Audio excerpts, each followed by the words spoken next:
let's do the damn thing. What do we want to start with? I thought that this one would be a good one to start with. All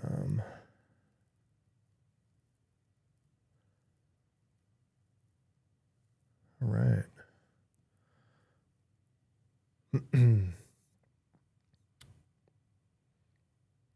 All right, we're going to do it.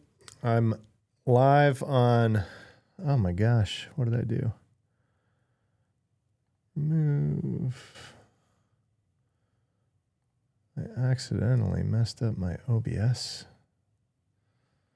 There we go. We're going to talk about some news again today. I'm probably not going to record any videos today. We're just going to chat. We're going to hang out live. We're going to talk about some of these news stories. Maybe I'll record some, but I already recorded a couple yesterday, so I think it's probably good enough. Let me see if I don't think I have chat on. Here we go. There's chat. And we have chat. Cool. So this is the first time that I'm multi-streaming on my new rig. I did it yesterday on YouTube and Twitch simultaneously, but now I'm also doing it on mobile simultaneously. So shout if that's working or weird or whatever. So, but I wanted to talk about this. So if you guys don't know curl, it's like installed on every single machine ever. This is an open source code library. This is like, if you're going to make any sort of web request from the command line, you're using curl. And they have been running a bug bounty program for a while. And we've actually covered this in the past where they get so much AI slop, like generated bug reports, that they had enough. It's like one guy that's responding to all of it, right? So open source code library curl, removing the possibility to earn money via bug reports. So this is the maintainer. I know his face. The only reason I know this guy's face, Daniel Stenberg, is from talking about how bad the bug bounty reports are that he gets sent into him that are just obviously fully AI generated. The report is not only AI generated, but they use AI in the worst ways in order to actually even find the bugs. There's no bugs. There's no bugs. What's up, Gene? So yeah, it's, man, it's just ridiculous. I want to pull up, I actually will. I'll pull up the HackerOne page that they actually run their bug bounty program through HackerOne. You can go through and find some of these garbage reports. And gosh, he has the patience of a saint and actually tries to take some of these seriously because he has to. It's his job. But a lot of them are so obviously AI slop, like at the get, that like I would have ditched some of these so much faster than him. But he's out there. He takes them seriously. He goes through, he tries to do the actual reproduction steps of like, okay, you're telling me that there's remote code execution in curl. This would be like a 10 out of 10 security incident for the entire internet. Curl is everywhere, right? And I just got this bug report, says remote code execution. Let me try to follow the steps. And the steps are actually impossible to follow. Like they're calling functions that don't exist. I mean, just complete hallucinations, right? Not like, oh, I used AI to like write the report because I don't write good. No, like used AI to try to even like Claude Code, go find a 0-day in curl, make no mistakes, is like, that would probably be better than what's actually going on in the curl bug bounty land. And this guy, Daniel, is just completely sick of it. So he's completely, by the end of this month, he's killing the curl bug bounty program, which I think is a detriment to the, like, not just to curl. This is a detriment to security on the internet. Like that's what this is. This is literally hurting the entire internet's security by removing this. And I can't blame him, right? Like, he's only one guy. He's got to triage all of this stuff for this open source code. This is not like resourced, right? It's not like curl gets a ton of money from the government to be on every Linux machine ever. Probably should, right? You know, probably should get a grant to handle on any of this stuff, but no. And so, you know, as he says, it's like not all AI generated bug reports are nonsense. It's possible, like it's not possible to determine the exact share, but more than 100 good AI assisted reports that led to corrections. In total, 87 bug reports to curl have come in over the years. He's paid out over $100,000 US in bounties. But the AI slop reports just got to be too much. I was looking at the, there was a thread on Y Combinator. It might be a little small on mobile. So if you're watching on TikTok or Instagram, sorry, you might want to hop over to YouTube or Twitch. But the one of the top ideas here, this is actually voted all the way to the top. And I'm not sure how I feel about this because I haven't like really slept on it yet in a bit. But their idea is that there should be kind of a report fee. So if you want to submit a bug bounty report to a project like this, some sort of nominal fee. So like, hey, there's skin in the game, and that'll be reimbursed as part of your reward, or it'll be reimbursed even if it's just a legitimate report, right? Not that it's like necessarily paid out, but they're saying, you know, a fee that says that, you know, this is actually a report. This isn't slop. So, I want to read some of the thoughts here because I don't think that I agree with this. It's like a good idea in theory. I don't think that in practice it would work very well, right?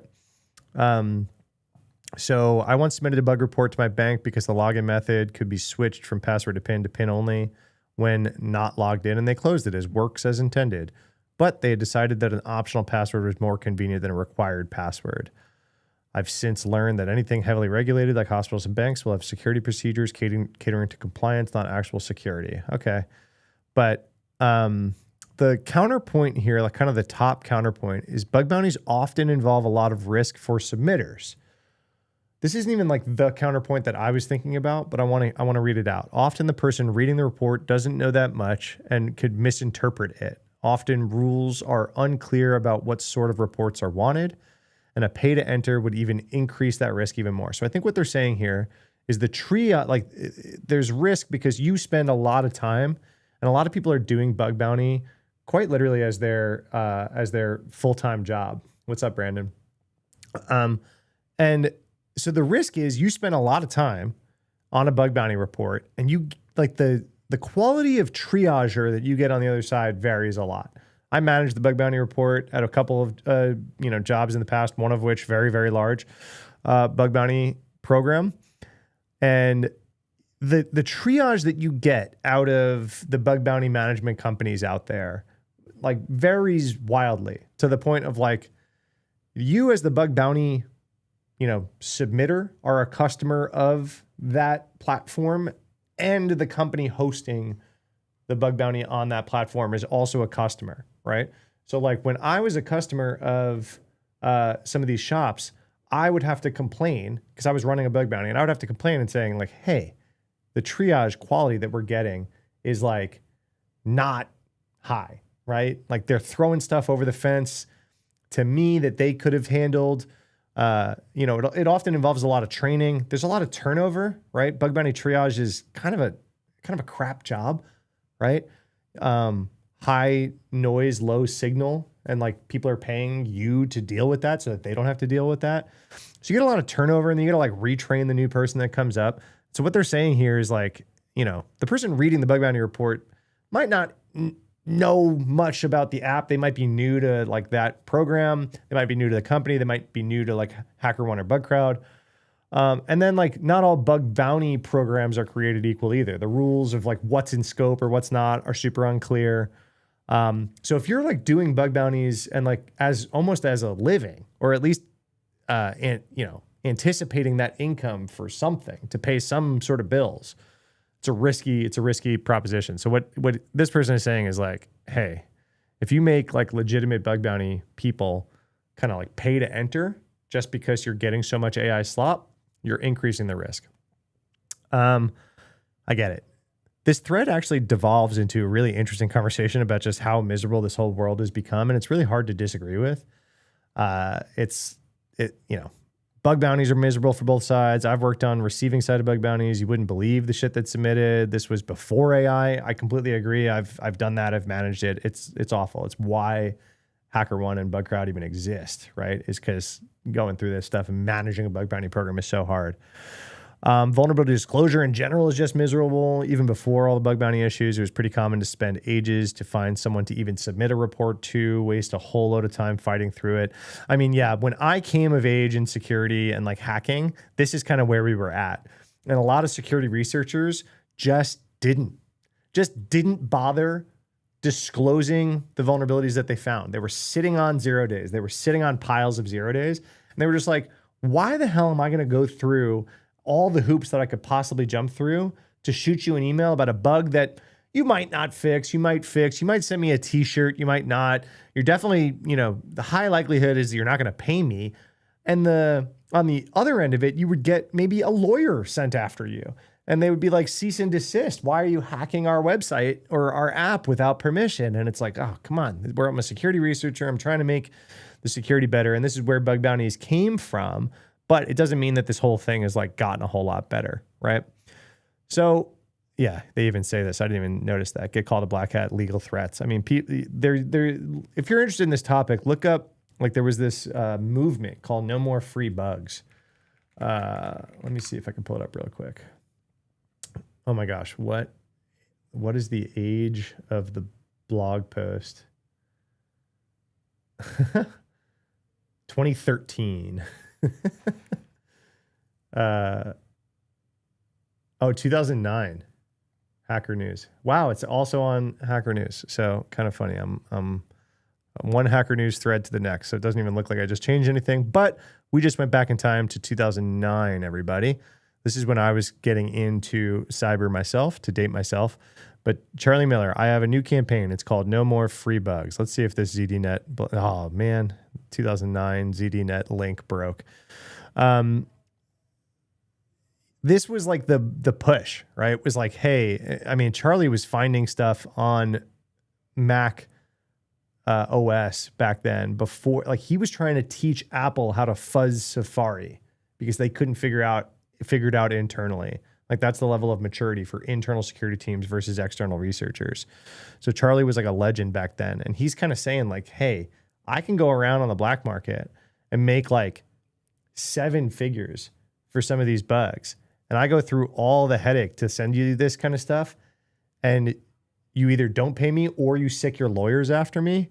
So he kind of like went out and was just like, that's it. No more free bugs. Like stop giving these people free work. So go look up some of the conversations from, the early 2000s about this. Probably 09 through about 13 is when this stuff started to like really mature. But anyway, bug bounty tangent aside, this curl program losing their bug bounty program just kind of sucks. Let me bring up I saw some other news articles about it. Curl shutters bug bounty program to remove incentive for spinning AI slop. Maintainers hope hackers send bug reports anyway. Keep shaming silly ones. That's interesting. So what did he say? Logged a git commit named bugbounty.md. We will stop the bug bounty in January 2026. What does he mean that he wants to still see reports though? That's new to me. Current torrent of submissions is putting a high load on the curl security team, and this is an attempt to reduce the noise. I mean, yeah. The other part that's super frustrating here is they were running this on HackerOne, and you would think that HackerOne would be able to bat this away before curl like had to like waste cycles on it, right? Like they should be able to notice the AI stuff. And honestly, like in the entire life cycle of the bug bounty program that they had with curl, if they only paid about $100,000 for a couple dozen bugs. That's not really a high volume program, right? Which makes sense. It's not like curl is this massive ever changing software. It's just kind of, exists everywhere at all times. All right. What else did I want to talk about today? I saw this LastPass phishing campaign. I'll probably make a little video about this. Let's see. It's not quite lined up on mobile, is it? How about that? Does that help?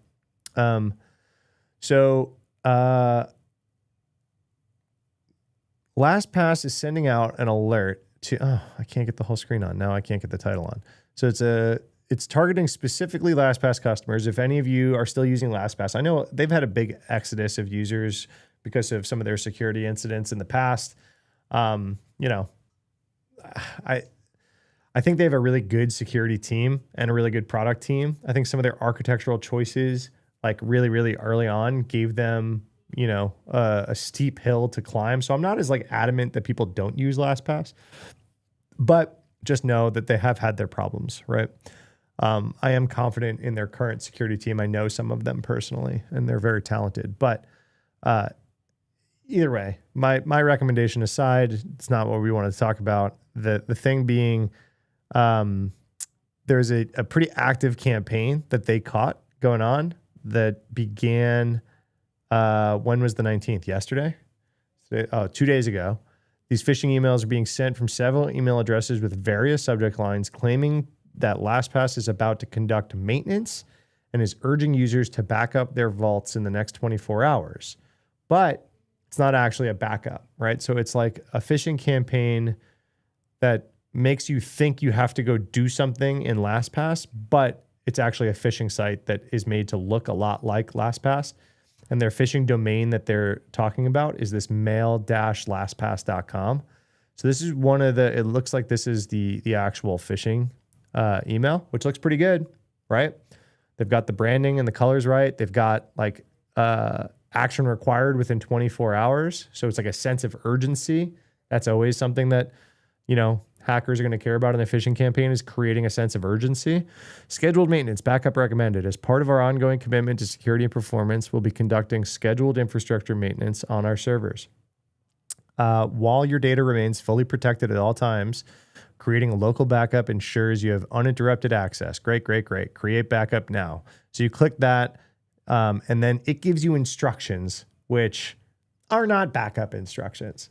So create backup now, export Vault, download and store your encrypted backup file securely, right? Our commitment to your security is like you're doing this whole Vault with encryption, blah, blah, blah, blah, right? But the website that you're getting sent to isn't actually LastPass.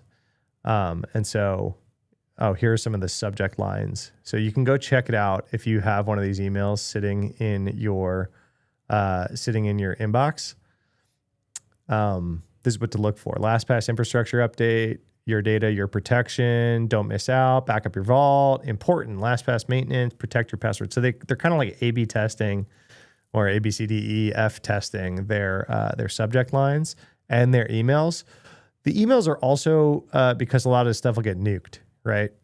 So, they'll have to kind of rotate through IPs and DNS as Google catches on to them, Cloudflare will catch on to them, and then this stuff won't work in Chrome, and Cloudflare will be able to respond and things like that. But anyway, I wanted to shout this because this is fresh, right? 2 days.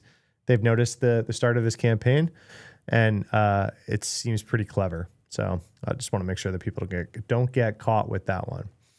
All right, what else did we want to chat about?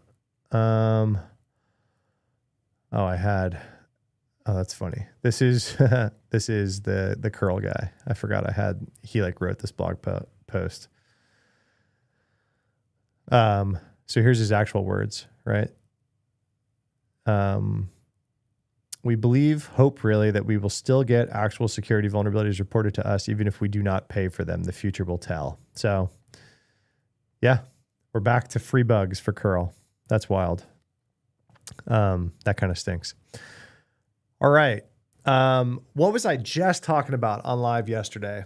Everybody, if you were here, I was talking about Iran's internet shutdown, and how it tells me that if your like listening to a government say that they need more control over your devices, your internet, your encryption. They need backdoors. They need this. And they're going to say that it's under the guise of like, save the children or whatever the hell it is. What's up, Brandon? Then like what it actually is this kind of crap, right?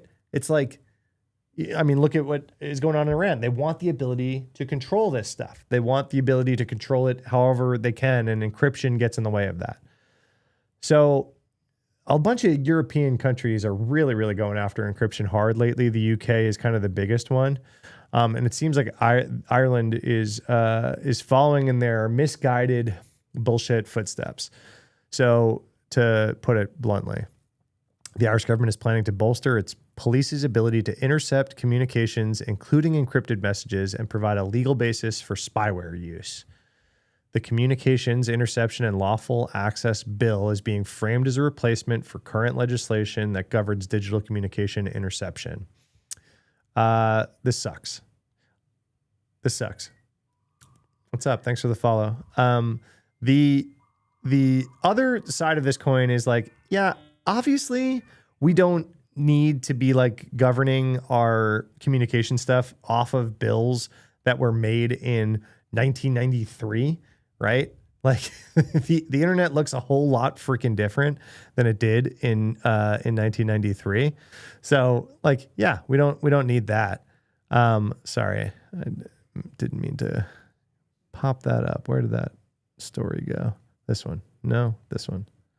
So we don't want the 1993 stuff to like be what we're talking about, but it turns out they're writing the laws, even if they're writing the laws in a more modern fashion, they're doing so, you know, super, super misguided.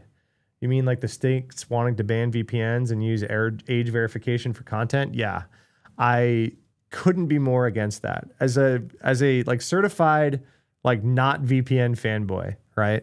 I've like committed to all of you. I will never like do a VPN ad, right? Like I'm not slinging VPNs. They're not a security tool, right? But they do have legitimate use cases when it comes to privacy or when it comes to accessing information that is gated from your geolocation for some reason. And yeah, a bunch of countries came out trying to do this save the children BS around adult content websites, and they got to deem whatever the hell that was, right? Oh, I think they said like more than 50% or more than 20%. There was some percentage that they were like more than 20% adult content. I was like, oh, guess what that means? That means all social media websites. Like, I mean, you know, if we're going to draw a line in the sand, it's ridiculous. And then age verification, don't even get me started, right? Who the hell is wants to give over their passport, their driver's license, or whatever the hell it is to any random site that's like, we need to prove you are who you say you are. Look at like that dating app that came out that did that, and they just stuck it all in Firebase unprotected, and they lost everyone's driver's licenses. So I actually am a fan of the companies that just refuse to do that, right? So they're like, oh, your law says we need to do age verification. Hey, thanks for subscribing. I haven't gotten that notification in a while. Hack the planet. So like, yeah. So I actually am a fan of the companies that come out and are like, nope, we're not going to freaking worry about, like collecting anyone's information because we don't believe in it. B, we don't want that added responsibility of collecting that much more PII about our users. So we're just going to shut down operations in the state. Cyber ties. Is that you, Roman? I recognize the profile picture. Oh, was that a Twitch sub? So you just gave me cash money dollars. Thank you. Appreciate it. The word subscribed shows up on the screen, and subscribing on YouTube versus subscribing on Twitch are two very different things. I appreciate it. Hey, so it turns out I don't think that I can see mobile chat. So if you're in TikTok or Instagram hanging out, I can't see what you're saying. So let me see if, no, I can't. Oh wait, let's see. If I go to TikTok live monitor, do I actually get TikTok chat? I don't even know how to get Instagram chat. Oh yeah, there was like hundreds of you in TikTok. Sorry. If you're chatting in TikTok, now I can see it. Apologies. Roman, you were probably over there, and then you found my Twitch, huh? Cool. So if you guys are new here, and I haven't gone live on mobile since before the holidays, but if you're new here and you go live, am I live on Instagram? I don't even know if I'm live on Instagram. I'm not. Oh wow, I've just been like fake live the whole time. If you're new here, I've committed to going live a few times a week. This is how I'm gonna record my YouTube videos from now on.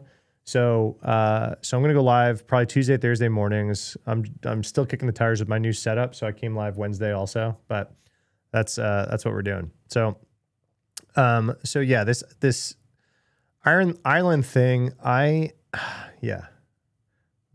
now I got to get like 3 different chat windows live somehow. How do I get this chat window live? There we go. Sorry guys. I'm like trying to get multiple windows so I can see multiple chats live. Roman says, feel like I've not seen you on TikTok. That's why you came here. Yeah. Love the new face cam. Looks like high quality. Thank you. Like I announced this week, I think I can see all chats now. So if you're on Instagram, TikTok, or YouTube, or Twitch, I think I can see everything you guys are saying now. It only took me 27 minutes into my live to figure that out. But so yeah, I'm going to go live. I'm going to film my YouTube videos like this now. So I filmed 2 YouTube videos yesterday while live for like 3 hours. I just hit record while I'm live and I kind of vibe into it. I've got a guy that's helping me kind of cut those into higher quality YouTube videos now. So new year, new me, new rig, new camera, new mic, new everything. So thanks for the feedback, Roman. Glad it looks high quality. What software are you using? Are you using 3 phones? No.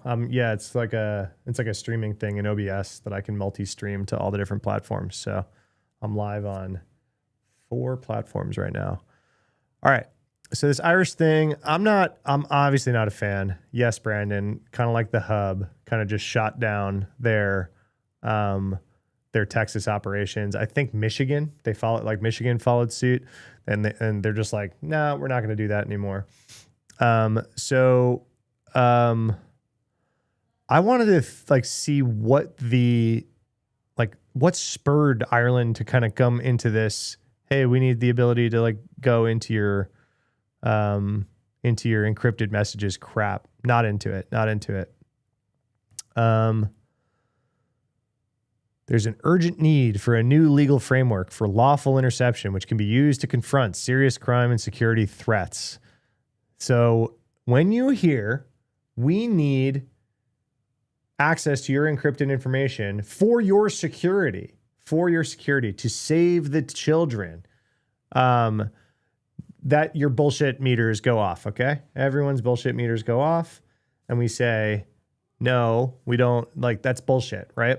Because what security, right? When you have any of these major, big commit acts of violence or anything like that, a lot of times these guys are posting publicly on their Facebook account that they're about to do this stuff. They publish their manifesto, they go do it.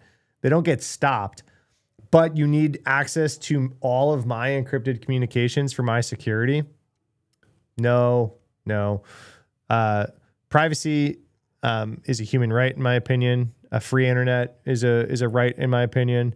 And this is BS. And then including using these laws to then enforce that companies whose main whatever their main competency isn't security, right? So you're going to these websites and saying you must collect a bunch more information about your users to verify their age, store that in case we ever come asking for it.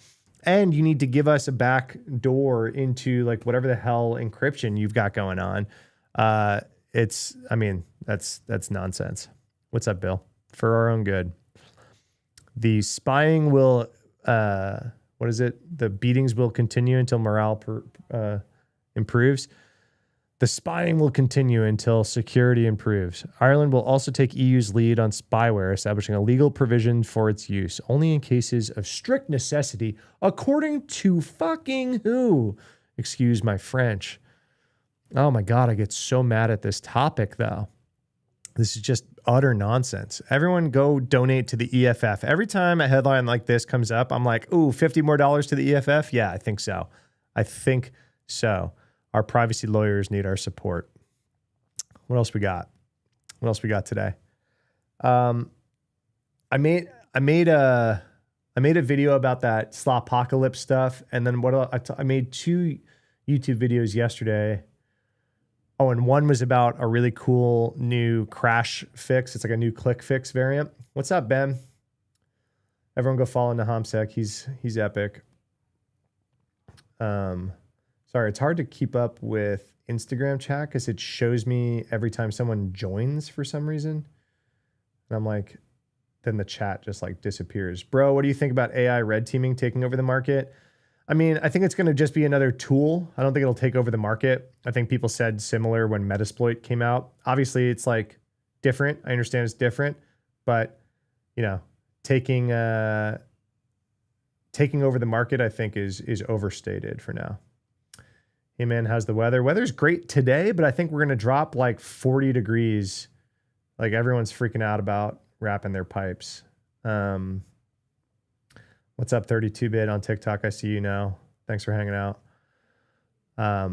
Geez, too many chat. Why can't TikTok, Instagram chat go into OBS like YouTube and Twitch? I do not know, but here I am. All right, so one of my favorite topics that I always like to talk about, just mentioned VS Code yesterday. What's up, Nightcray? Yeah, good to see you again. Yeah, what was I just talking about, right? VS Code extensions. I did a whole video about browser extensions yesterday that'll come out on YouTube soon. But I was like, oh, by the way, VS Code extensions are like another major thing that hackers are targeting these days, because who's installing VS Code extensions? Browser extensions that anyone can install. Everyone uses a web browser, but who's installing VS Code extensions? Super technical developers, right? So the North Korean side of things, this deserves its own conference talk, right? So North Korea has cooked all angles of the job market. All right. We've got US companies hiring North Korean spies into their firms because they're deep faking their interview, or they don't even deep fake the interview. But I call it save spawning.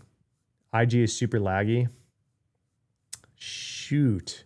Is anyone else seeing super laggy IG? On my feed, it looks okay.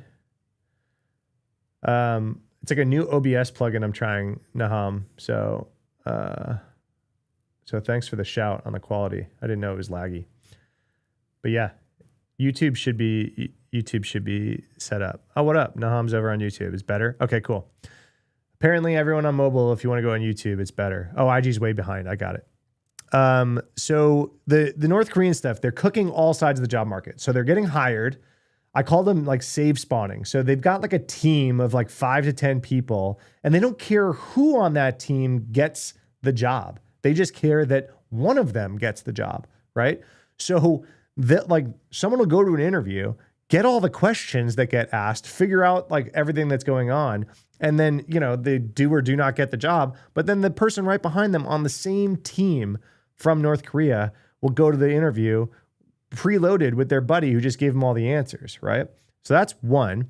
Number two, you got this stuff going on. So that's one angle on the job market that North Korea is messing with. The other is they're messing with job postings. They're posting fake job posts, specifically in the crypto and Web3 world. And then they're getting these people to come to the technical interviews, getting them to install Visual like Studio plugins, like in this example, right? What is this? A VS Code extension, or they'll get them to install other like random bits of malware during the job interview, right? So in this case, when you're getting them to install VS Code extensions, you know exactly the kind of developer that you're dealing with, right? So I guess this is, well, we can pull up the original research too. So Jamf says threat actors expand abuse of MS Studio Code. Yes, I trust the author. So they get the user to get into, the person to get into a job interview. They tell them to clone their repo. Then they get them to trust it. And then VS Code like triggers this download from a malicious server, starts running malware. And then the kind of people that they're getting into the job interview are going to have everything on their computer that this malware needs to like pivot around and do a bunch of stuff, right? So if you're on a job interview, you really need a job. Job market's hard right now. And you're like, hey, can you download this extension? Because we need it to do whatever the hell we're doing. And this pops up. Do you trust the authors of this file, of this folder? Yeah, I do. I'm on camera with them right now. Come on, VS Code. I'm currently on a job interview. And then what that actually does is start running commands to grab their actual malware. They're hosting it on random Vercel apps. Cool. Thanks, Vercel, for hosting malware. I mean, whatever. We can hate on Vercel, but like they can host this in a bunch of different places. Vercel probably just helps them bypass, any like other random DNS things that are going on. If Vercel is the TLD, then they can get through. Then it grabs this payload and then it installs a backdoor on this developer's machine, does a bunch of fingerprinting. What I've seen happen with these malicious VS Code extensions, a lot of them are like Ethereum smart contract based. And so if you're going to be installing some sort of VS Code extension for Ethereum, you probably have a crypto wallet. So guess what the malware is going to do? I don't know if I haven't gotten to that part of this malware report yet, if that's this kind of malware. Let's go to the news article. Once the repositories are open in VS Code, the victim is prompted to trust the author, results in malicious commands, retrieves the payload, pipes it to Node.js, which all probably seems very normal, even if like weird Node.js things are happening while you're in a job interview, firing up new VS Code stuff, probably seems pretty normal that that's happening, right? Executes the JavaScript, backdoors the machine, harvests machine information such as operating system details, implements a beaconing function that periodically sends host details. This one doesn't say like what the end goal is besides like sending some machine information. I'm not seeing what their end goal of this particular malware campaign is. But if it's North Korea, I'm assuming it's crypto, because that's how they're funding like a lot of their freaking research and their military. They steal $3 billion in crypto last year. It's insane. They're like legitimately funding parts of the government by stealing crypto. Even non-developers are downloading various extensions. I downloaded whatever sounded cool back when I first got introduced to VS Code a few years ago. Yeah, but like non-developers using VS Code is pretty rare. But yeah, I get what you're saying. You could just look at the marketplace and do whatever. Hey, fun fact. Did you guys know that all those vibe coding IDEs like Cursor and Windsurf and all these don't use the actual VS Code extension marketplace? Now you do. They use a separate marketplace to host all their extensions that Microsoft has nothing to do with. I still love the PS Code injection into movie subtitles. You had me at PowerShell. Seems legit. Always crypto.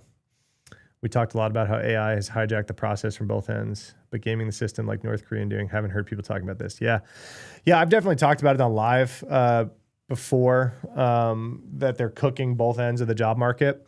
It's kind of crazy, right? Like they're getting hired. They have this operation down to a science. They're getting hired as spies into places, but then they're also listing fake jobs out there, right, to actually be doing this. I, as a non-developer, used VS Code for scripting a few years back. Okay. Are we going to get into is scripting developing debate? No, I'm just kidding. Yeah. I would argue you're kind of a developer, right?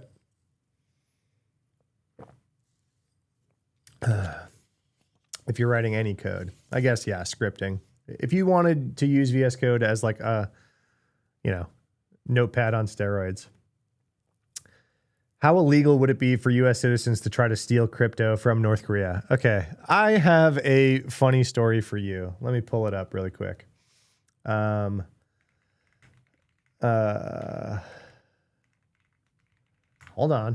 on. We talked about this yesterday. I got to find the story. Where was a good story for it?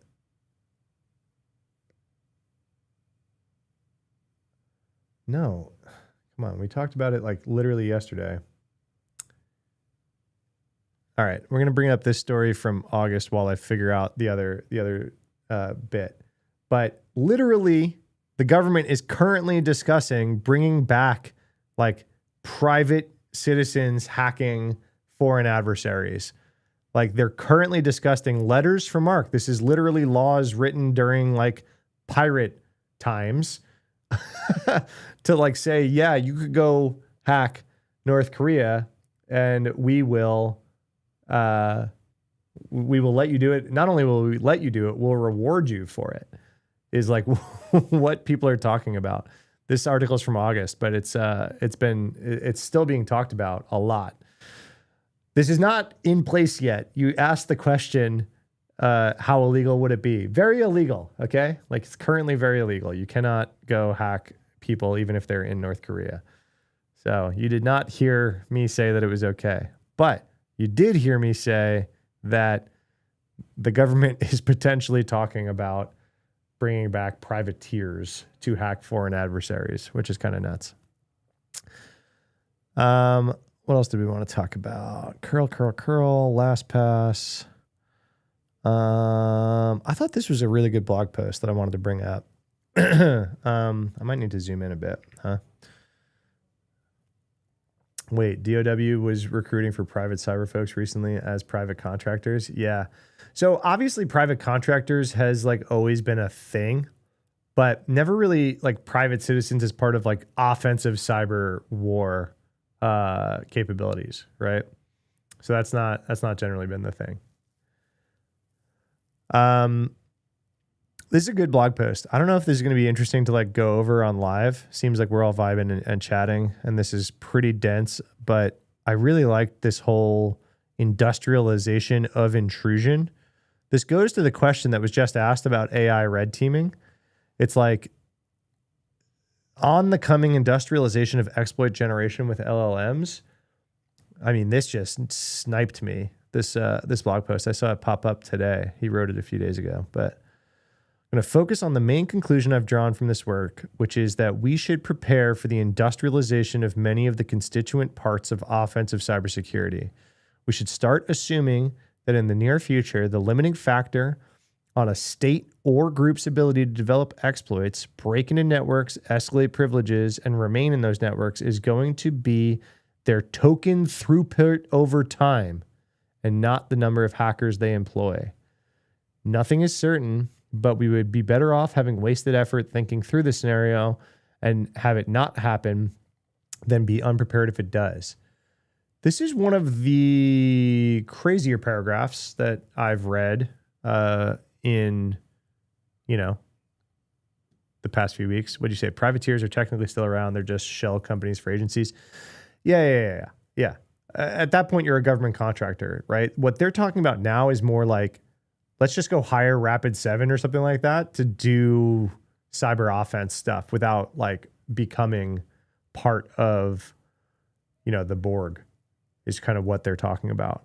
And these letters from Mark, right? And people are, the critics of it are saying like, this is going to be chaos, right? You're going to have like some random pen tester or bug bounty hunter, like in chat, like, oh, let's hack North Korea.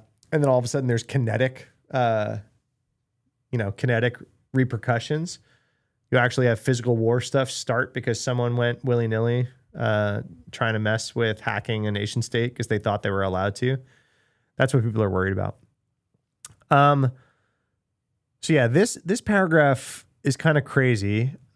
I haven't had time to like really think about it. I don't think I fully agree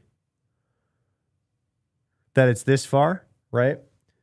that like the only limiting factor on any group's ability to develop exploits and hack into networks is their token throughput. I don't know if I'm going to go that far, right? I don't know if I would go that far. I think, yeah, like we've seen this big jump in capability to Opus 4.5. But, and, you know, caveat, no one knows the future, but AI is currently the worst it will ever be. And it's actually pretty impressive right now. But, and yes, LLMs are finding exploits right now, and AI red teaming agents are hacking right now, right? But I don't know if like we're going to get to the point where it's just like, can you throw enough stuff at an AI agent and that's your only limiting factor? The hard part is, at least from what I've seen, just throwing random like AI agent stuff, or even like the frontier, especially like the frontier models at like hacking problems, especially when it comes to like finding vulnerabilities in code. The more successful way to go about doing that is with a skilled driver, right? Someone who's like actually skilled to drive that AI agent to actually get it to find what they want to find, right? I've seen some people find some pretty low level like memory bugs with AI agents, but they were the kind of person that could have found it on themselves, and they were using the AI agent to level up and be faster and be more thorough and all this kind of stuff, right?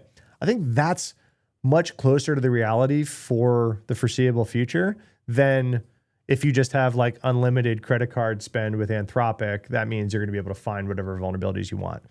That's my 2 cents on probably the reality of things, but I do want to kind of read this guy's whole point, right? The industrialization of intrusion. He goes, I mean that the ability of an organization to complete a task will be limited by the number of tokens they can throw at that task. In order for a task to be industrialized in this way, it needs 2 things. An LLM-based agent must be able to search the solution space. So it must have an environment in which to operate appropriate tools, not require human assistance, and the ability to do true search and cover more of the solution space as more tokens are spent. Also requires some baseline capability from the model to process information and react to it and make sensible decisions that move the search forward. It looks like Opus 4.5 and GPT-5.2 possess this in my experiments. It'll be interesting to see how they do against much larger space like V8 or Firefox. So what he's saying here is you can't just throw the whole Chrome engine or the whole Firefox engine at Opus 4.5 and be like, go find 0 days, make no mistakes, right? He's saying that is currently like the limitation, which makes sense, right? But in more targeted, experiments, we are seeing results. The agent must have some way to verify its solution. The verifier needs to be accurate, fast, and again, not involve a human. So this is actually, I don't see a lot of people talking about this, but when I read the AI red teaming stuff out there, like the companies coming out and saying like, oh, we've built this thing that can hack into whatever the hell we want. The real unlock in the stuff that they're talking about that I see is the multi-agent like chaining of the vulnerability discovering process, right? So everyone like gets all like sexy about, oh, look, this AI found this bug. But like a lot of tools have been able to find bugs for a while. The real unlock is like the multi-agent chain that actually says, we found a bug, we passed it to another agent that could actually verify it. We passed it to another agent that can actually write a POC. We passed it to another agent to like absolutely make sure it's not a false positive or whatever the hell it is. These verifier agents are actually much more impressive to me than like finding the vulnerability, right? Because like, humans can find the vulnerability. The verification is actually, like the part that automation has been very, very, very bad at up until right now. Like we've had good automation, and I know, and I don't want to conflate AI with automation because it's not. It's a whole other thing. But this verifier thing is the real unlock, right? So exploit development is the ideal case for industrialization. An environment is easy to construct. The tools required to help solve it are well understood, and verification is straightforward. So I've written up the verification process I used for the experiments here, but the summary is an exploit tends to involve building a capability to allow you to do something you shouldn't be able to do. If after running the exploit, you can do that thing, then you've won.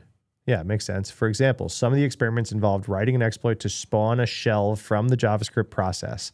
To verify this, the verification harness starts a listener on a particular local port, runs JavaScript interpreter, then pipes a command into it and runs a command line utility that connects to the local part. As the JavaScript interpreter has no ability to do any sort of network connections or spawning of another process in normal execution, you know that if you receive a connect back, the exploit works. All right, cool. But like, again, I think this bit is part of the limitation that he's still talking about. Okay, so I guess what he is saying is your token throughput, if it could be big enough for these real projects. Okay. I understand his point. Let's see. If an agent can solve a problem in an offline setting and then use its solution, then it maps to the sort of large-scale solution search that models seem to be good at today. Where are we now? This is a good point. We are already at the point where the vulnerability discovery and exploit development, you can trade tokens for real results. True. Entire companies have gotten tens of millions of dollars in investments on this hypothesis right here, right?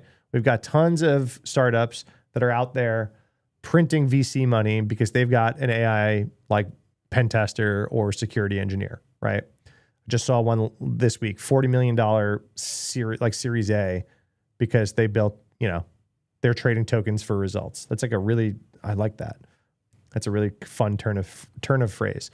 There's evidence from this from Aardvark projects. So this is OpenAI is actually their own internal thing. So there's whole standalone companies that are doing this, but then there's OpenAI that's doing it themselves. So Aardvark is actually run by a guy that's super well known in the security community, Dave Itel, who this project is using the OpenAI models to try to find security vulnerabilities in code. The more tokens you spend, the more bugs you find, and the better quality those bugs are. You can also see it in my experiments. As the challenges got harder, I was able to spend more and more tokens to keep finding solutions. Eventually, the limiting factor was my budget, not the models. Okay, that's super interesting. For the other tasks involved in hacking and cyber intrusion, we have to speculate. There's less public information on how LLMs perform on these tasks in real environments for obvious reasons. They don't want to give anyone the keys to the kingdom.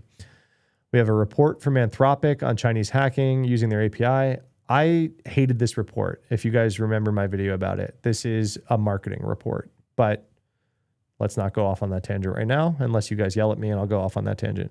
API to orchestrate attacks. So we can at least conclude that organizations are trying to get this to work. One hint that we may not be yet at a place where post-access hacking related tasks are automated is that they don't appear to be any companies that have entirely automated SRE work. Site reliability. Yeah, so that makes sense. Just do the Boris Cherney method and run 15 instances. Yeah, dude. I've been following those Claude Code guys on X. They're pretty nuts. They're pretty nuts what they're able to do. All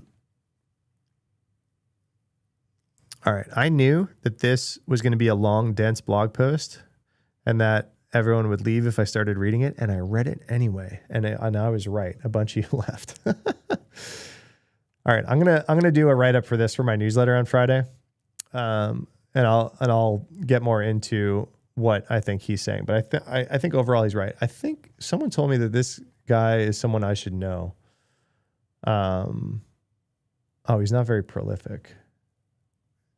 January, then back to May. So, Sean, write more. You're smart. We need more from you. I scrolled once and we're in 2023. Put out more, Sean. You're apparently awesome. Who watched John Hammond's video about the MCP stuff today?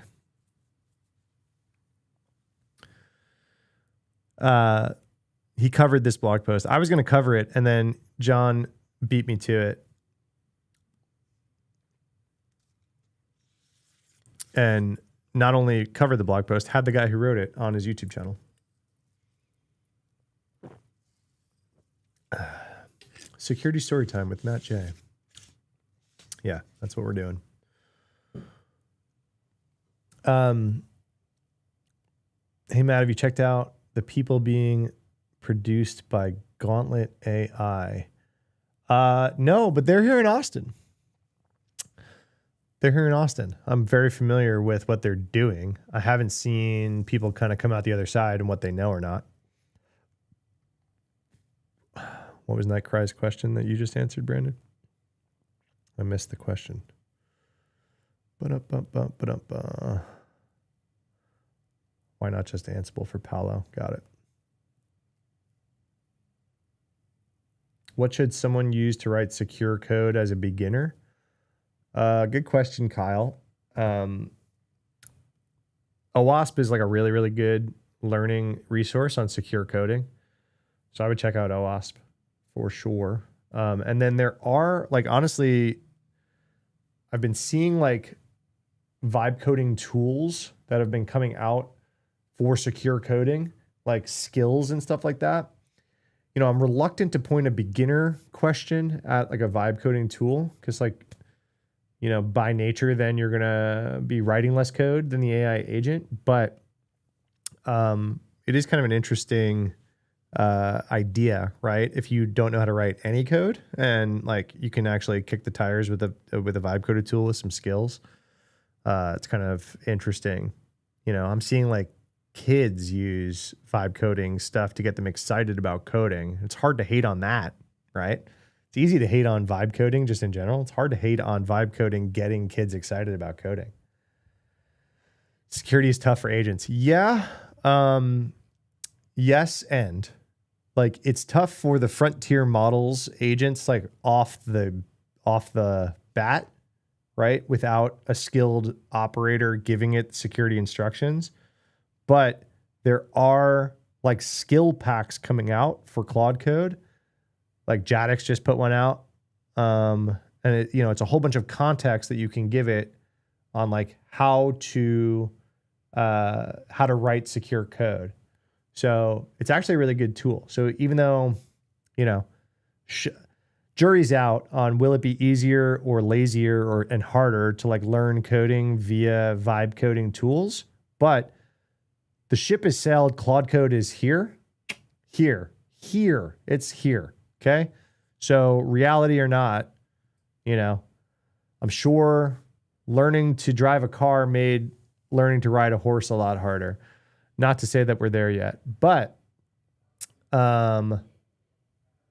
it'd be, you know, we shouldn't be ignoring Claude Code in education just because it shortcuts a lot of the stuff. So you can ask the agent to analyze your approach for security holes. Yeah, with mixed results. I know people won't like this, but Claude is not bad at helping find flaws in your code. And if you ask, it will give very detailed reasons. Yes, guys, you're very right. My caveat being, it does still hallucinate. It hallucinates so much less than it used to in the last couple months. I completely agree. Opus 4.5 is like the craziest freaking jump in capabilities that we've had, right? But like it still hallucinates, right? A lot of times when I ask Claude to write unit tests for me, it'll make up both sides of the test, right? Just to get it to pass. And like, I can see that because I know how to write code and I can go, oh, I see what you just did. But if you don't know what you're doing, it's really hard to look at the output and see if it just like coded its way into a test, right?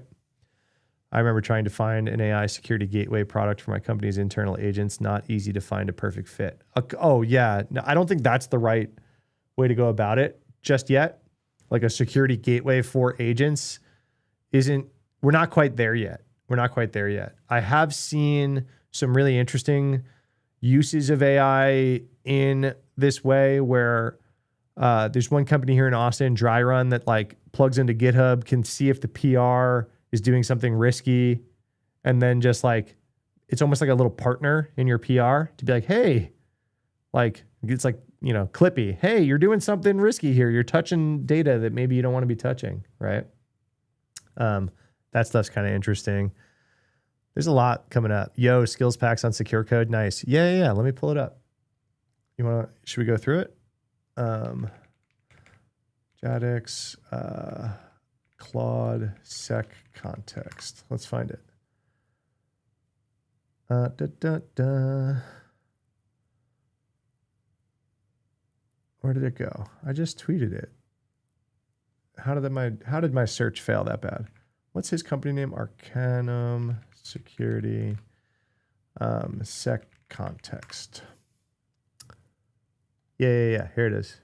Let's pull it up. We'll talk about MCPs in a minute. Can you see the GitHub? Nero. Greetings from sunny Portugal. Greetings from about to be really chilly Texas. And by chilly, I mean probably a deadly ice storm. Yep. Then we were like, wow, there's a lot of these gateways can see a lot. It's going to be easy to, get off of that. I encourage VS Code extensions that do offline pattern recognition for sensitive information. Yeah. I love that kind of stuff too. But yeah, check this out. So we've got sec context. So this is AI code security anti-patterns for LLMs. He just like open sourced this, right? So I didn't realize a lot of these stats. If you guys don't know Arcanum, Jason Jadix, who runs Arcanum, is like one of the best like web hackers on the planet. And he runs this like small boutique consultancy that like, I mean, he could do laps around a lot of the big dogs on there personally. Big bug bounty guy. And he's really gotten into the AI security stuff, right? And so he read some stats, right? AI coding assistants are everywhere. 97% of developers now use AI tools. Organizations report 40% of their codes are AI generated. We've seen all sorts of crazy stats, right? 86% XSS failure rate in AI generated code, which I got to ask him where he got that stat. That's pretty wild, right? 72% of Java AI code contains vulnerabilities. AI code is almost 3 times more likely to have XSS vulnerabilities than human written code. And everyone's freaking using it, right? Jason's one of your local guys. You're in Colorado? What's up, everyone joining over on Instagram and TikTok? I still see you joining, not ignoring you. Yeah, more active chat in YouTube if you're watching on mobile.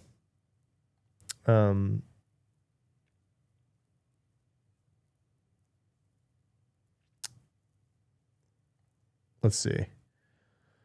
So what he actually made here is like context to give your AI agent in order to get more secure output, sorted by amount of tokens that it's going to cost you to give the context while you ask the question, right? In all the ways that we know it's a good idea to give to an agent, good and bad examples. This is like what agents need to be handheld, right?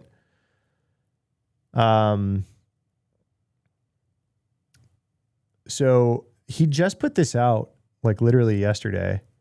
I'm going to be interested to see some stats on like agents coding without this context and then with this context or stuff like this, right? He's not the only one to be doing this kind of thing.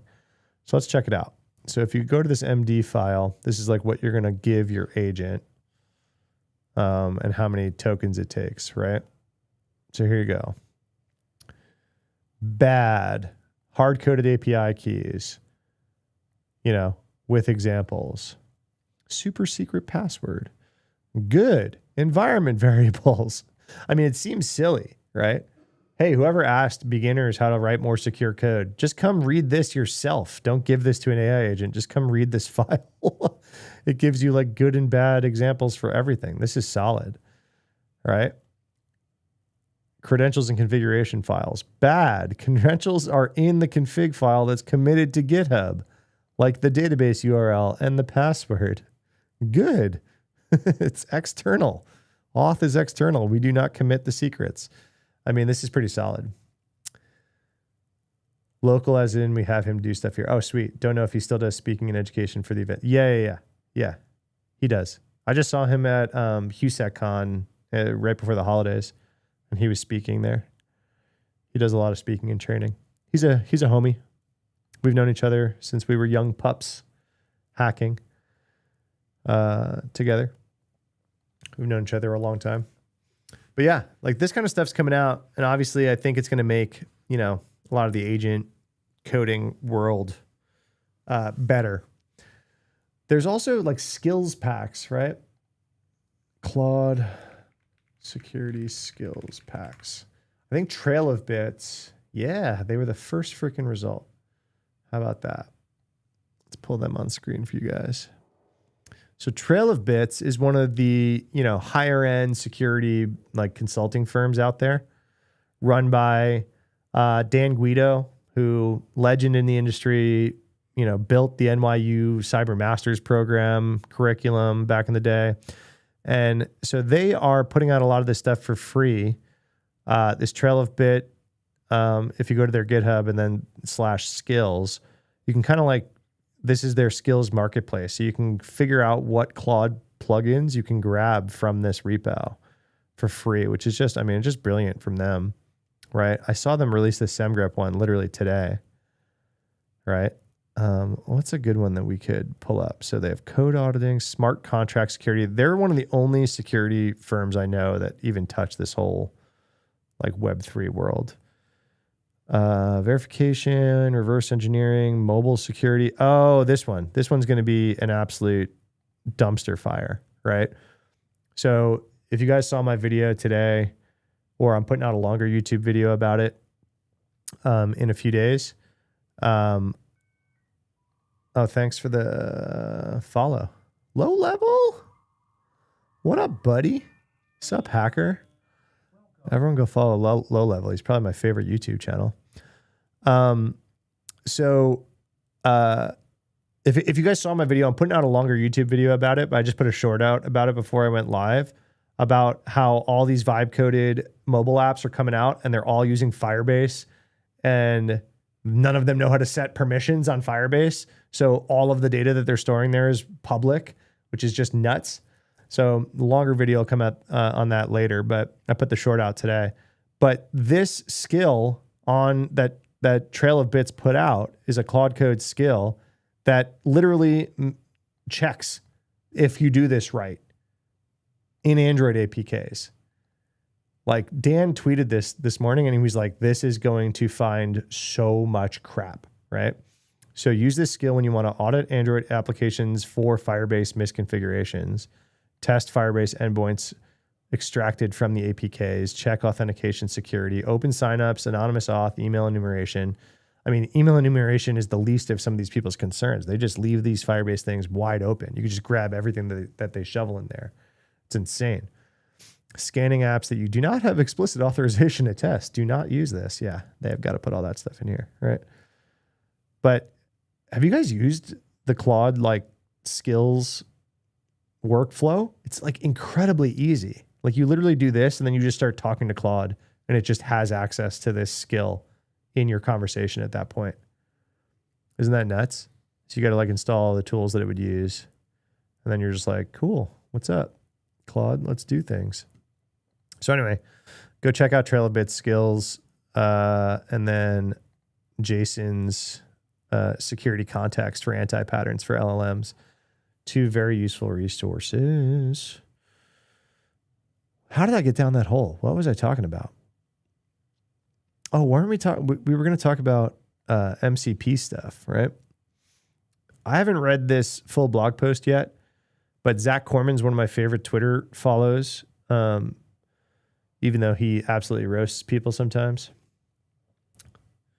The skills workflow is on my list of things to try. Yeah, give it a shot. It's worth it. At first, when it first came out, it was more sizzle than steak, but you're still avoiding AI, but you don't need to try something. I get it. I get being anti-AI, but I don't know. It's here. It's here. So as a security guy who's responsible for making sure to stay on top of this stuff, you got it. You can't avoid anything that comes out. I was looking at NFTs and all that crap when it came out, and I hate that stuff. And you got to stay on top of it if people are going to actually use it for stuff in production. Otherwise, how the hell are we going to secure it? And honestly, dude, Claude Code's most recent update is wildly impressive. You just have to you have to experience it to really understand it. Again, I understand being anti-AI. I'm not anti-AI. Go ahead and do whatever. But it's nuts. Open source water. Isn't the AI water stuff like highly overstated? I was looking at Hank Green kind of rail on that, and he's who I trust for all science things. All right, so this MCP stuff goes into like what is, and then his whole point, Zach's whole point is like, you don't really even need this stuff, and it like can be wildly vulnerable, right? We're gonna go down to the conclusion first because that's how you make good content, right? If you read all this, there's a few key takeaways. First, there's absolutely nothing magic, new, or cool about MCP. It's post requests. Post requests that can both extract information from your AI agent and modify the behavior of your AI agent. That includes extracting information from other MCP servers and taking actions on those servers. Think very carefully before connecting an MCP server to any sort of data that matters. You wouldn't approve of an enterprise application to have that read-write permission, then it shouldn't approve an MCP server either. He kind of goes through and he like makes a bunch of like purposefully vulnerable MCP servers. He calls them like evil MCP, and like just has basically prompt injection as a service all throughout this. So, I need to go watch John and his conversation about this because it's probably pretty good. I just accepted a job as principal AI full stack dev engineer. Expected to know all the bleeding edge stuff with AI for the company, MCP, and tooling. Definitely. Congrats on accepting the role. Kind of wild that we now have that job title, principal AI full stack dev. Principal level title, and you're doing AI full stack. That's a wild job. Of course. This is also the reason you follow me. Well, I hope I can like scare you at all proper times, and I appreciate you coming along for the ride. The other person you should follow is Daniel Miessler. Talks a lot about AI and security. If you don't follow him already, he puts out a ton of stuff. There's definitely like a spectrum of people in cybersecurity that are like anti-AI to like use AI all the time everywhere. And Dan definitely leans on like the, AI is going to save the world side of that spectrum. A lot of security people fall on the other side. I will say, I think like some of the absolute smartest people I know in security are producing just gobs of high quality work because of them embracing a lot of the AI stuff. All right, this is the last one I want to talk about, and then we can just vibe until I got to go. So for those of you, and I know a bunch of you who follow me, you know what's so funny? When you go on camera live, especially live, I don't realize how much I'm like futzing with my beard until I watch a freaking live video. And then I'm just like, oh my God, I just sit there like this the whole time. 2026. Let's break that habit, right? Something like that. This one is for all of you who I know, a bunch of you practice hacking like for fun and profit. This research basically is talking about using those purposely vulnerable web apps that we all love, but then leaving them on your network. And guess what? They're vulnerable. So this company, Pantera, I don't know much about them at all, but vulnerable test and demo environments turned into entry points, which led to compromise of all these things, specifically like OWASP, Juice Shop, Damn Vulnerable Web App, and Hackazon. And they left them on the public internet, right? Need a hand fidget toy? Yeah, no joke. So I've used all of these tools, right? One of my very first blog posts you could probably find on the Wayback Machine of like me learning to hack was like helping people install Damn Vulnerable Web App. Did you find CCon in the back of HusecCon? CCon. What's CCon? In the back of I did walk all over HusecCon. I'm friends with the organizers. They kind of walked me around. They showed me around. Do you think a boot camp plus certs are enough for? Oh man, TikTok. I ignore TikTok chat for a little while, and it's always boot camp and cert questions. A lot of boot camps and certs out there are like just in it for the money. Find the right ones. I'm kind of anti-cert guy over here. So, but yeah, they can help you get a job for sure. People have used them successfully. Not theoretical research. During the investigation, we discovered clear evidence that attackers are actively exploiting these exact attack vectors in the wild, deploying crypto miners, web shells, and persistent mechanisms on purposely vulnerable systems. DEF CON type group, Farnham lets us piggyback. Oh, cool. I know Farnham well. I used to live in Houston. Yeah. Oh, that's why you asked about Gauntlet AI. That's so cool. So you got flown to Austin and they put you up and they fed you and all that kind of stuff. Do you have like a good opinion of it? I have like mixed thoughts about the guy who like started it on Twitter. But obviously I love that he's like flying people out, putting them up and then getting them jobs in that space. So that's super cool. Yeah, cool. I'd love to hear more about it. Either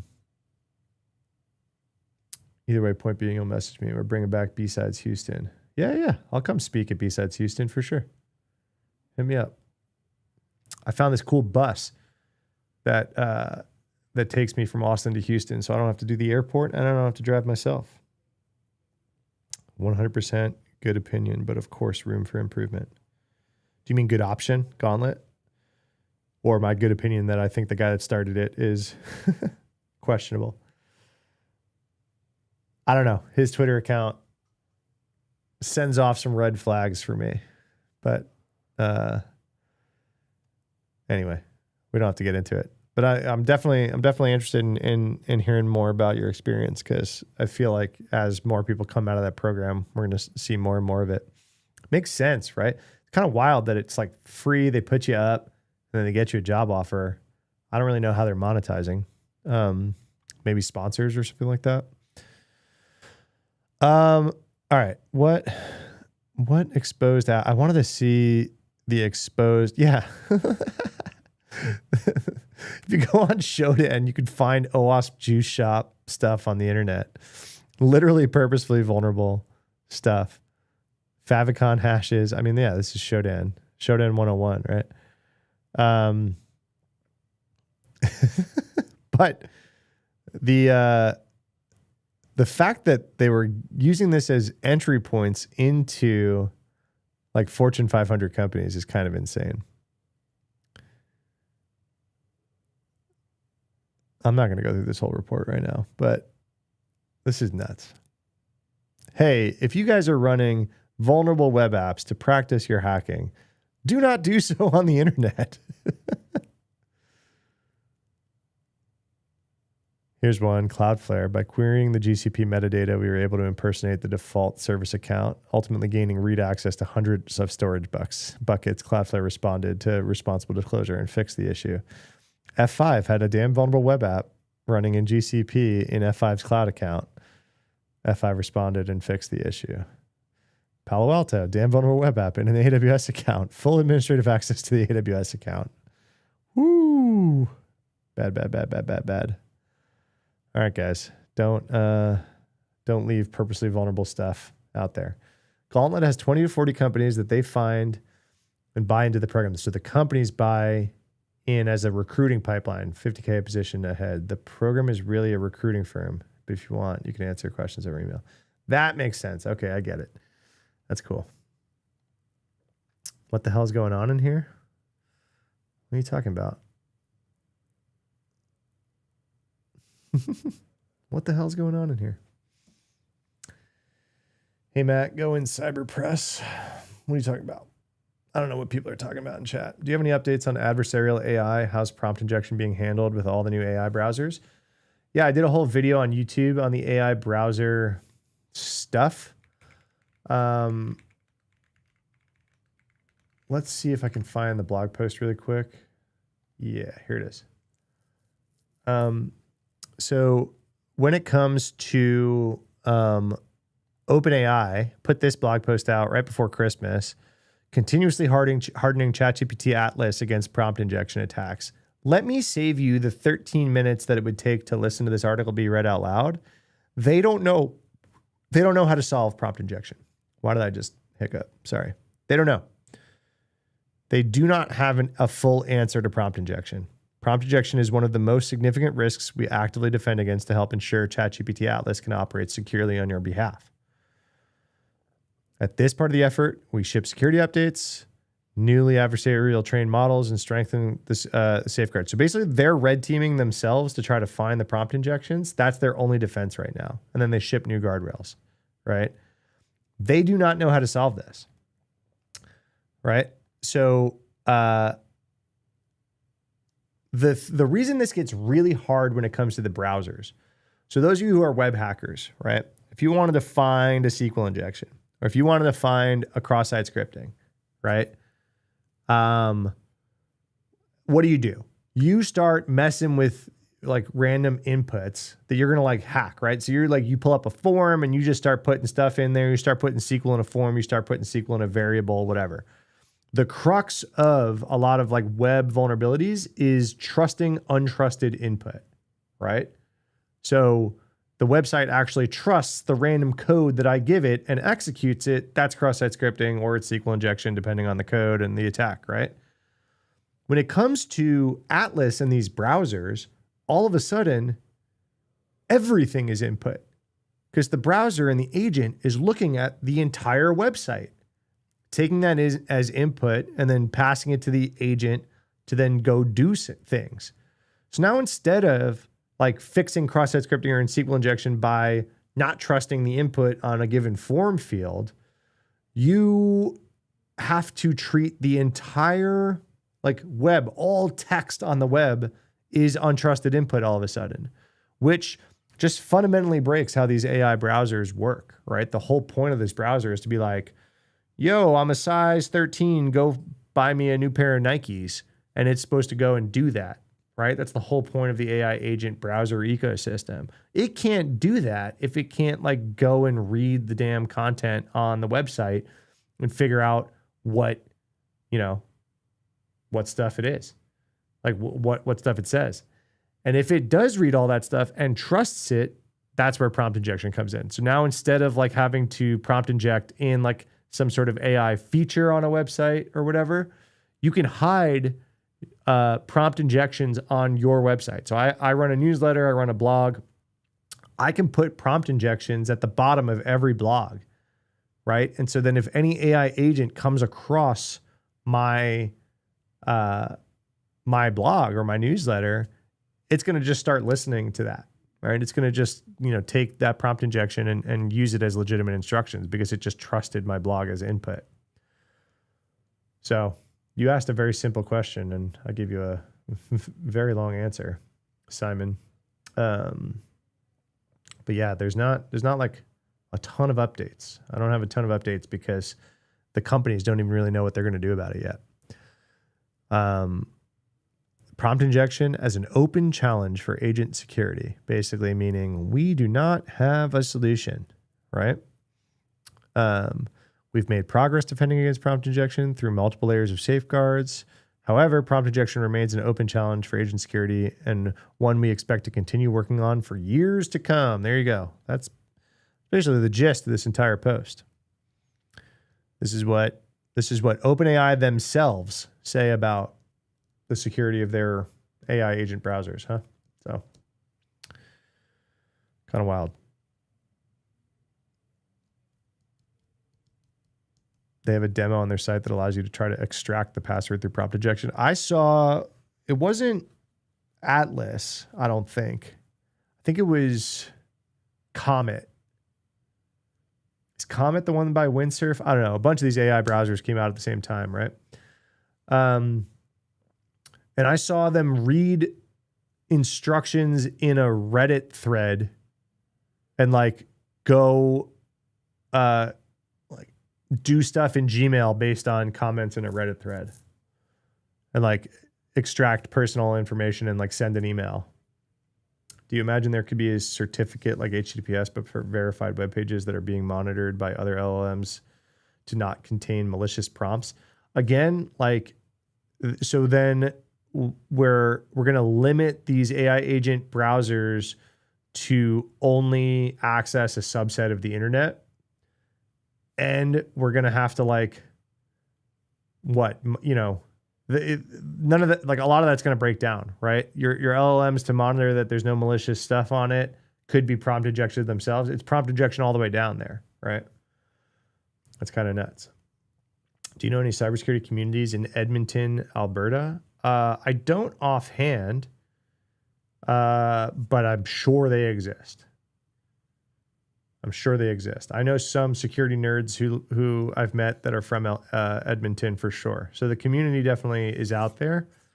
Check meetup.com. That's where I used to run like a security meetup when I ran one.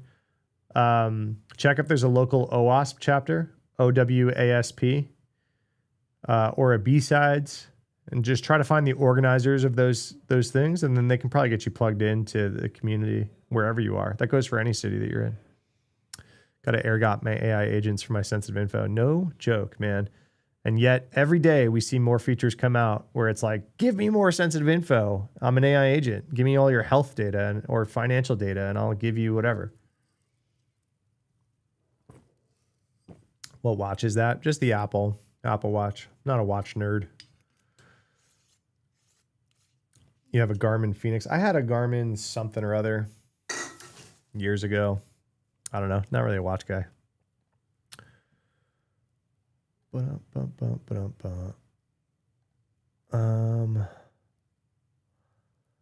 right, guys, I got to wrap in a few minutes. Let's see.